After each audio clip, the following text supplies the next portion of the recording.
Welcome back to Temporal Directive, the Star Trek fan podcast rewatching the entire franchise in chronological order. I'm Gary. And I'm Tom. We are breaching our Temporal Directive to bring you this special episode. Today, we are talking about Star Trek Strange New Worlds, the Griffin Incident.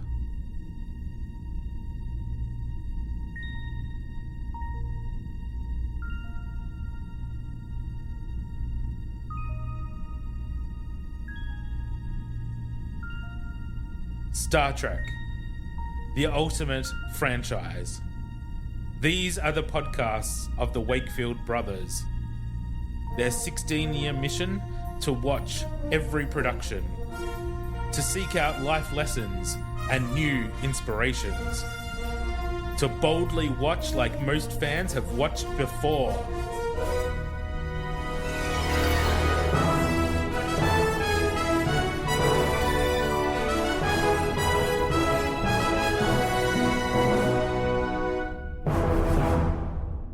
And we're back. We're back, Tom. Yay! We've been away for a couple of weeks, but we're back. I know. And finally. we're playing catch-up. I know, it's a lot of Star Trek. I'm okay with this. Yeah, it's going to be a big catch-up day of Star Trek. Yeah. What a shame. I Oh, couldn't no. think of anything worse. Oh no, all the Star Trek we're going to have to watch. Oh. Well, today we're watching the second episode of Season 4 of Strange New Worlds, The Griffin Incident. Before we get into it, just a reminder that we're doing these special episodes each week for the new season. Because these episodes are so close to where we're at in our chronology, we won't watch them again when we catch up. So we will do life lessons and IMDb scores in these breach episodes this run through.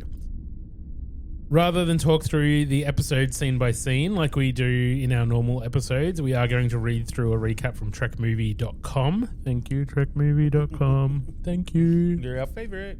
They're our go-to source for Trek news and updates, and they do an awesome recap every week, so we don't have to. So thanks to Anthony Pascal over at trekmovie.com. And big warning for spoilers. We are not going to hold back. No. So if you have not watched The Griffin Incident, go and watch it when we do. Yeah. Go now. When we say we're going to go watch it, you go watch it too and come back and join us for our thoughts. All right. So the episode is called The Griffin Incident, written by Robbie Thompson, who has written a lot of Supernatural episodes. Oh, okay. Ooh. Directed by Axel Carolyn, I don't know if I'm pronouncing that right, who has directed episodes of American Horror Story and Creepshow. Okay, this is probably not going to be what I expected then. Well, I knew they were doing a horror episode, so Okay. this will be it. See, I just saw Griffin and thought, like this might be like knights and stuff, and there's going to be Griffins. Oh, you no. know. Okay. Well, I was way off. You were way off, Samsonite. The original air date for this episode was July 30, 2026, and the IMDb synopsis reads: Spock, Lan, and Kirk board a lost Federation ship where an old mystery becomes a survival crisis. Kirk's back. Yeah. Oh, you gotta love Kirk. Doesn't he have a different ship? Doesn't he? I don't even know why he's around. Like, he's not even assigned to the Enterprise. No, how does he get a command if he's never on his ship? I mean, he's not there to do his job. How does he get that's promoted? Sorry, but you were never at your actual console, so no one knew where you were, so you can't actually be promoted. In fact, you're going to get fired. Oh, dear. All right, let's go watch it. Radio. And we're back from the Griffin Incident. Yeah, that was Tom. Definitely not Griffins and knights and stuff like not I was Knights of the Round expecting. Table. No. They didn't dance whenever they're able. Yeah, it was certainly Maybe not. the Thriller dance. Yeah. Now that would have been cool. That was actually really good. I enjoyed that quite a lot, actually. That was really, really well done. Yeah, I enjoyed it. Ghost story. You don't even like horror. Huh? Well, I don't. I like a little bit of horror. This Not- was my not level of horror. usually. This wasn't jump and scare the shit out of me kind of horror. I love horror. I know. I did not like this. Didn't you? No. See, you see now that actually makes sense, right? Because if I like it, you're not gonna. Because if it can't be that much horror, then what didn't you like? Everything. I didn't like that it was so derivative of every horror movie that's ever been made. It was basically a best of every horror thing that they can shove into it. Yeah, there was no hold back at all. Like, it was all predictable. Every single piece of it was, you knew what was coming. I didn't like the blow off to the X-Files. Like, let me just get Division 12 onto it. Yeah. Let me call Mulder and Scully. Captain Mulder and Commander Scully will come and save us.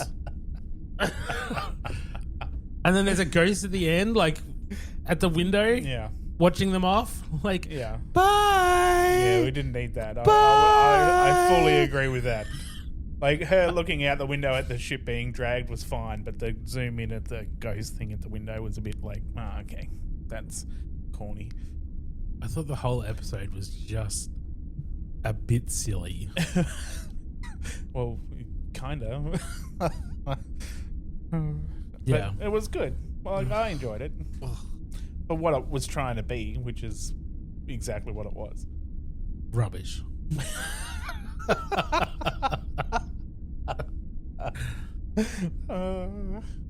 And gory for no particular reason. Well, I mean, some gore, I suppose. Like, what was there really that was overly gory? I mean, other than his brother getting sucked out the front of the ship, which... Or Pike chopping his own fingers off, or number one getting her stomach sliced open. Yeah. Like, why would they chop off their own fingers? Are they Freddy Krueger? Like, what is going on? Like, I don't understand. Obviously, Spock has some sort of issue with people cutting into themselves. I mean, Spock has some issues. Yeah, certainly has some issues. Yeah. He hallucinated his ex-girlfriend. The other thing I was going to crazy. ask too was, did Kirk actually know that was his son in the movie? Wrath of Khan. Yeah. In Wrath of Khan, are you talking about? Yeah. Was it Wrath of Khan? Yeah. Yeah. Yeah. Did he know that was his son when he got there? Yes. Okay, cool. He says to Carol Marcus, he says, I did what you asked. I stayed away. Oh, that's right. That's right. Yeah. Because the whole time I'm like, did he know? Did he know? I can't remember whether he knew. Yeah. He knew. He knew. Okay, cool. Yeah. All right. I guess we'll get into the read through and we'll talk some more as we go, I guess. I can hear the complete dissatisfaction with this episode. I'm so dissatisfied. Yeah, well, and I suppose that you would be because you love horror so much and they just failed you on both fronts.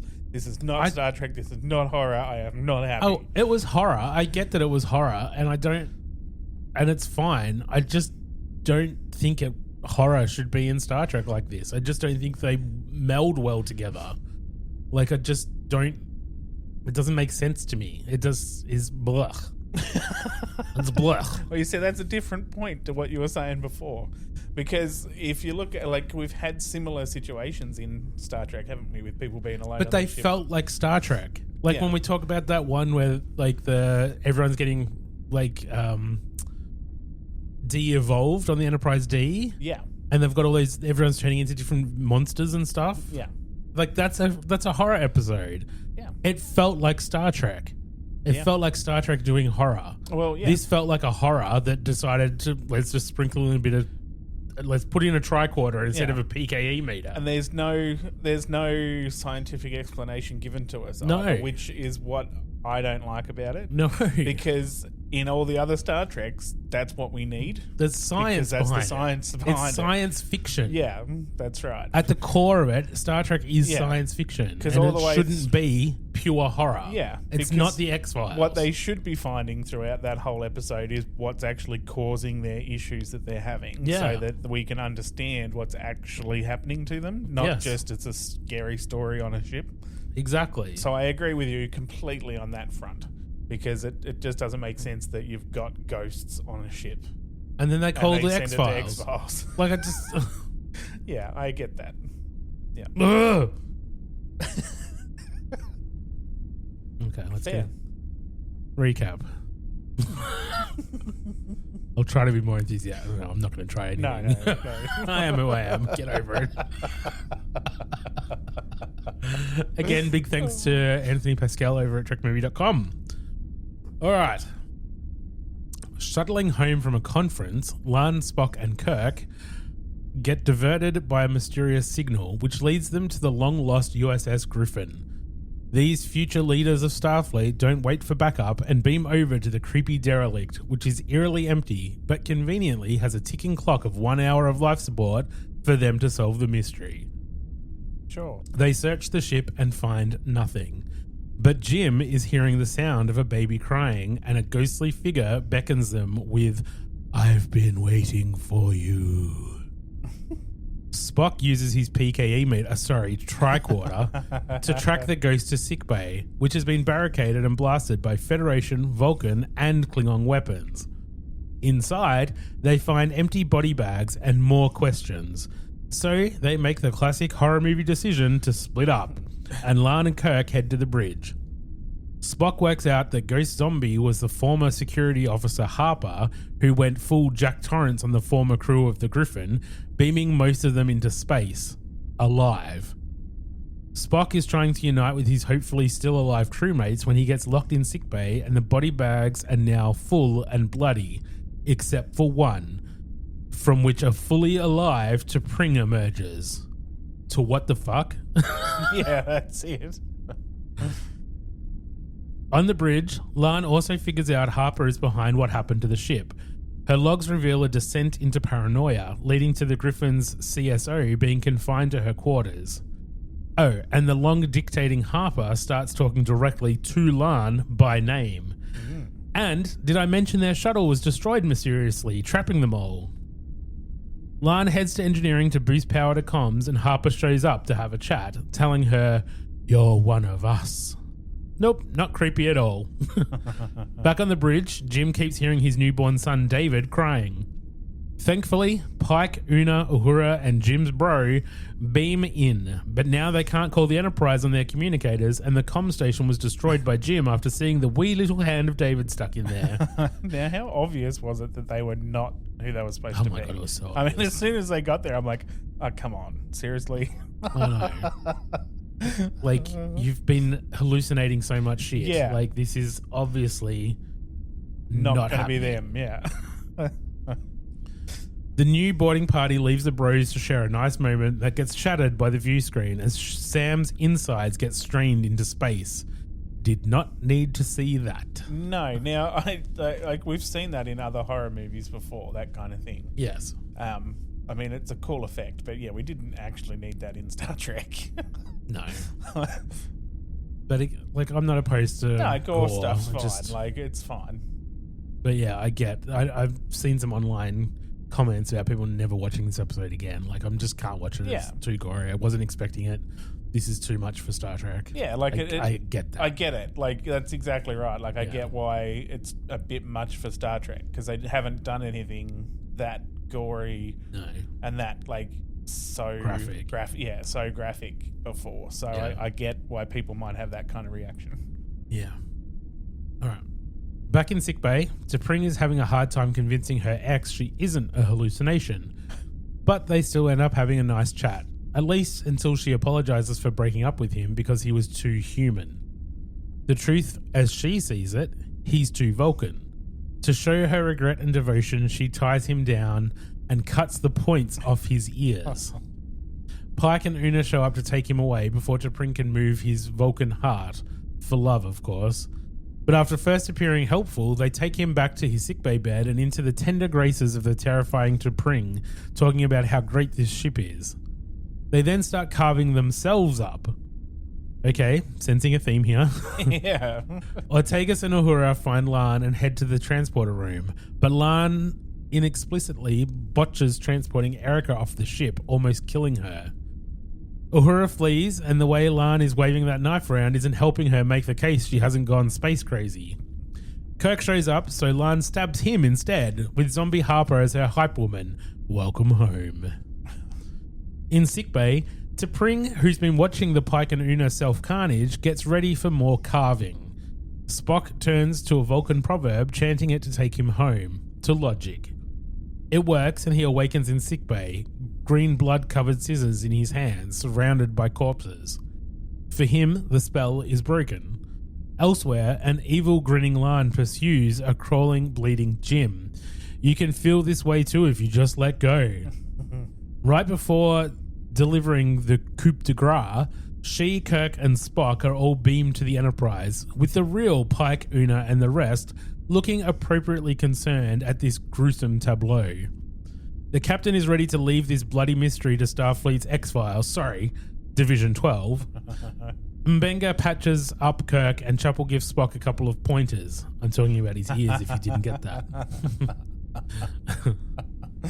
Pike consoles a distraught Lan and explains he's keeping her stabby bits out of his report to Starfleet. He understands how things can just simply get spooky out here on the final frontier. Kirk gets his consoling from Uhura, who delivers cookies, a throwback to Season 2's Lost in Translation, and sets him up to contact Carol and David, to no avail, as he joins the franchise's Bad Dad Club. We wrap up with Lan, the final girl of this horror movie, as she wistfully watches the Griffin get tractor-towed away, with Harper there in the window, putting a finger over her lips to show they share a secret. Oh, she made a crazy ghost zombie friend. And that's the recap. Well, yeah, I don't know. I mean, I didn't mind it. I mean, it is what it is. Like, it's a independent little story of a horror thing on the ship. I didn't mind it. It's fine. And they were clearly dealing with their own issues that were explored through the horror. Exactly. And like, I get it.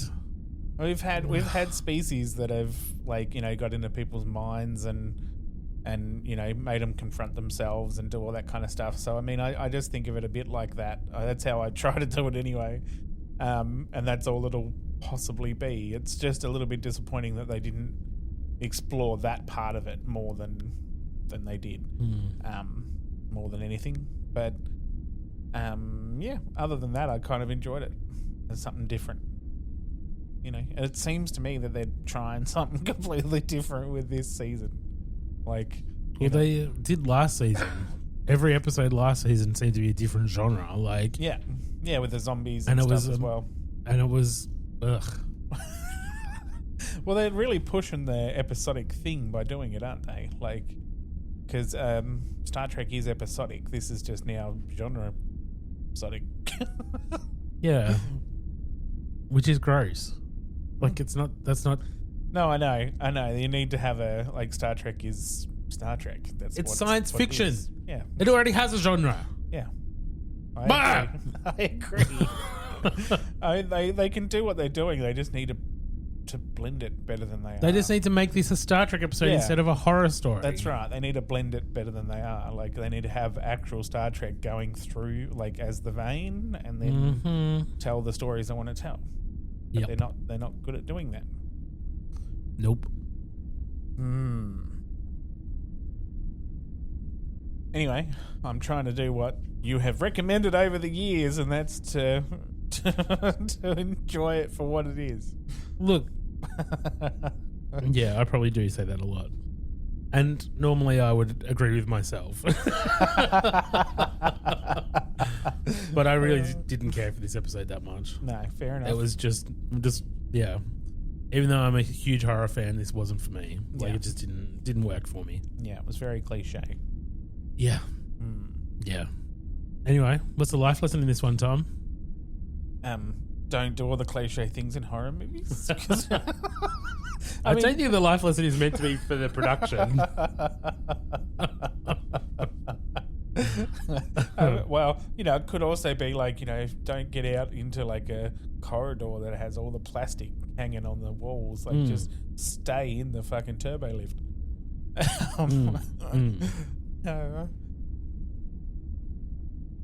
Confront your fears, probably. Be more honest with yourself. Yep. Is like, it's glaringly obvious that is the meaning of this episode. Yeah. Because that was what they were all struggling with, is their own inner fears. But, you know, maybe if you actually confront those beforehand, you wouldn't have any fucking fears to be thrown back at you. Yep.